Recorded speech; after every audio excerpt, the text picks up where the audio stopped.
are in this room, very tight, unsettling. Every minute I was watching, I was horrified how little space they have there. We see everything through Jack's, the little boy's eyes. There's one wall, and right there's another. And that's it. That's where they live.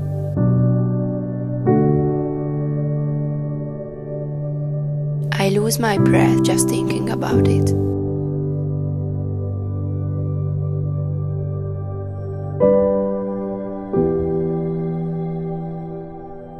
First of all, I'd like to point out how great it is not to watch any trailer for any film. I had no idea why they are in this room and why they can't leave.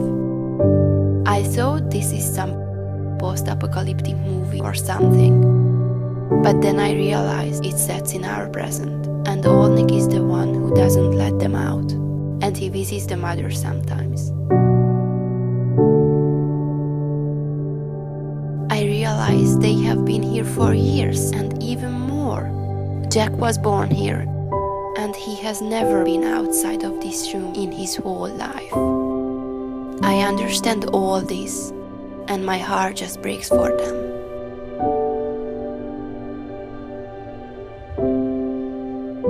It's Jack's 5th birthday, and soon after the celebration, the power and the heat shuts off. So we see why we get into the story at this point. Because these elements give Ma the opportunity to try to escape. She starts to explain her son that room is not everything, that there's a whole world outside of room. A world like this? See, and we're on the inside, and Mouse is on the outside. And it's just so interesting and painful to see how this little boy's world collapses. I wasn't always in room. I'm like Alice. I was a little girl named Joy. Nah. And it's also very powerful to see how this little boy tries to fight it. I want a different story! No, this is the story that you get! To protect the world where he can feel safe. I don't believe in your sticky world! In Robert Mckee's book called Story, there's a wonderful explanation how a scene should build up and what are its functions. Every scene has to change something in the story. And to be worth to watch it, the thing that has to change is a value. Something that is at stake, something we are excited or worried about. Let's see this one for a great example. In every scene there has to be a character who motivates things, who wants to achieve something. But there are forces that wants to stop him. Forces that this character has to fight. Are turtles real? Yeah, they're totally real. Jack starts to ask his mother what's real and what isn't. So he is the one who motivates this scene. Real? He wants to figure out this new world of captivity, and he wants to work out a way to escape. So the value is freedom, and in this scene, it starts as a very negative. When old Nick comes back, I'm gonna kick him in the butt.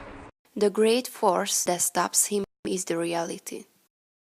As his mother starts to explain him why his ideas like kill old Nick in his sleep won't work. Yeah, we could, but then what? We'd run out of food, and we don't know the code to the door.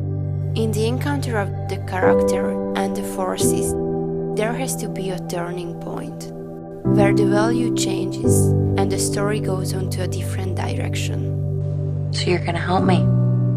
You're gonna help me trick old Nick?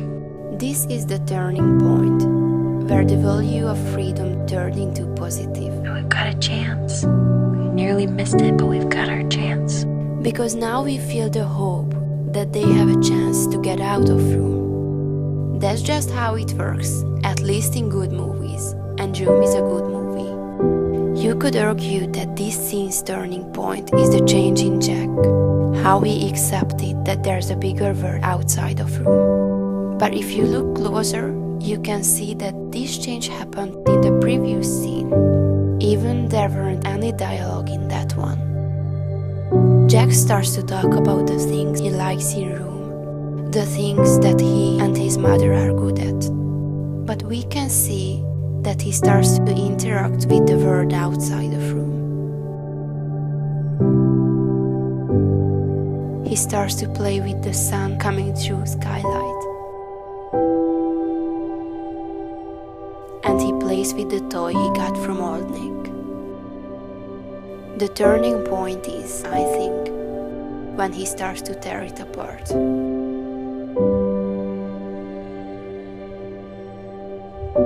That shows that he realizes they are in captivity, and Old Nick is their enemy. So the value of the security of his word turns from a positive to a very negative as he understands all this. Asking his mother about the world outside is just the aftermath of this change. An even more powerful, but yet still very subtle scene is after the first plan didn't go well, and Ma has to come up with another one. We only see her face, forming the idea of making Jack seems like he's dead, and get him out this way. The turning point is when she makes the decision to go with this plan. And this is also the moment she breaks in tears, as she realizes how much danger she'll put her son by this. That's why this is even more powerful, because there are two values at stake. The value of freedom turns from after a failed attempt to more positive, because she has a new plan now. So you remember how Edmund pulls his friend out of the bag and hides him? But the value of Jack's safety turns from a neutral to a very negative, because she has to ask him a very dangerous thing for a very little chance of success. And he gets in the bag and he lays in there really still until the guards come? So that's what you're gonna do? To see a mother's face when she makes this decision is just heartbreaking and a truly effective experience. You're gonna love it. What? The world. I'd like to point out again, don't watch trailers. After I watched this film, I watched this trailer and I saw scenes where they were both out of room, safe and sound. What the fuck? Let me tell you, not knowing how it will turn out, the escape scene was unbearably exciting to watch. I was so worried for this little kid. There was so little chance of success. And after, when he comes out of rug, and with his big eyes he looks at the great blue sky for the first time in his life. For an experience like this, it's worth going to the cinema. But even for the second watch, I felt unbearable tension until Jack and Joy get reunited. That's how great is this film. Then we see what the second half is gonna be about. How they will find their place in the real world. There are slower, quieter scenes, but it is actually very relieving to have some rest after the escape scene. And it's still interesting to see how Jack discovers this new world and how he slowly let closer more and more. After a while, I asked myself, where is this movie going? But right then, there were these scenes where Leo and Jack eating together. Then I thought, this kid is so cute, I don't even care. But the film is going forward. And it was a big surprise for me that to fit in the real world was actually more difficult for Joy. Brie Larson undeniably deserves her Oscar for this film. It's so great how in Room she portrayed the role of this strong, dauntless mother who is ready to do anything to save his son. But now that she escaped, her personality before Room comes back. and she was only a 17-year-old girl. In her old room, she returns to her teenager self, who couldn't grow up, go to college, or meet boys like any of her friends. Poor Joy collapses under this burden. She blames her mother for teaching her to be nice to people, because that's what she did. She helped old Nick to find his dog. There's just so much in these words. The pain that this world is like this, that we cannot teach our kids to be nice to people, because there are monsters. So both Joy and her mother had to live with this inside and outside of room. This film really is like this. It doesn't sneaking around the subject. It asks the hardest question, even if the question is unbearable.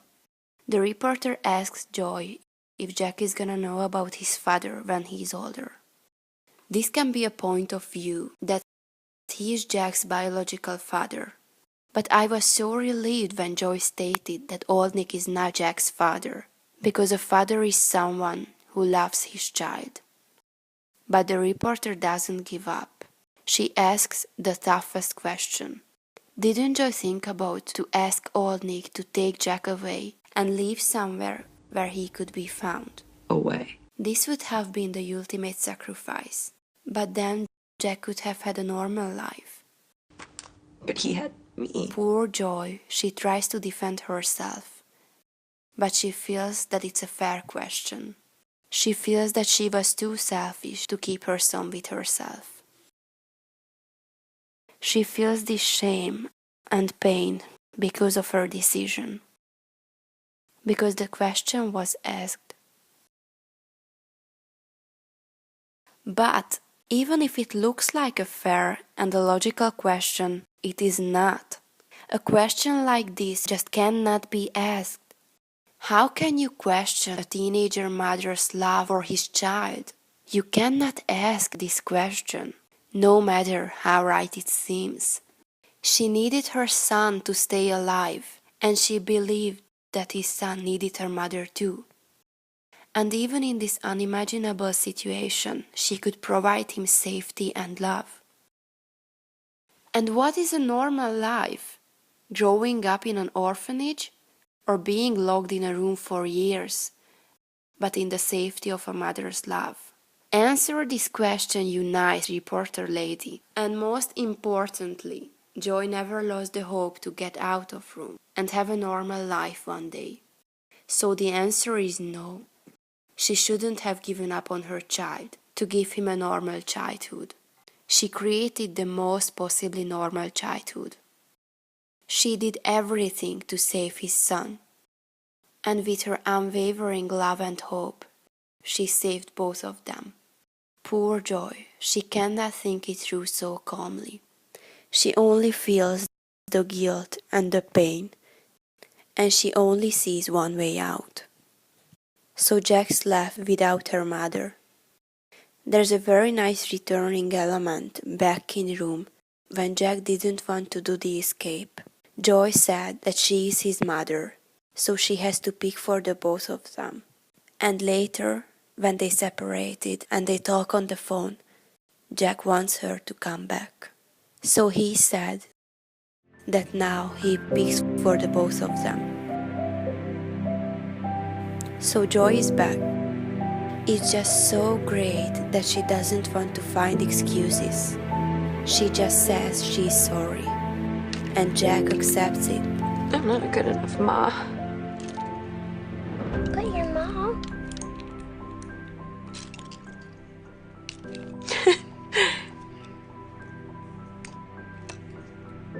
I am. This conversation could have been so cheesy, but it's not. In these few words, there's the whole meaning of this movie. How one can survive such a torment. That's why Brie Larson got an Oscar for this film. Because she could show this journey. She showed this strong mother turned into a girl who couldn't process the tragedy that happened to her and the guilt that consumed her.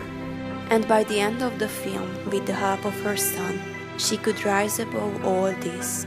she could accept her role as a young mother who has her whole life ahead of her. It's a very good conclusion that they go back to room just for a visit. Jack suggests it, and it's so interesting to see how a little boy acts so wisely as he says goodbye to all the things he grew up with and to room itself. It's very nice that Joy is not ashamed to learn from her son. That's how they got out. They loved each other, they learned from each other, and they saved each other. Now they have to accept everything that happened, because that's how they can move on. Goodbye, room.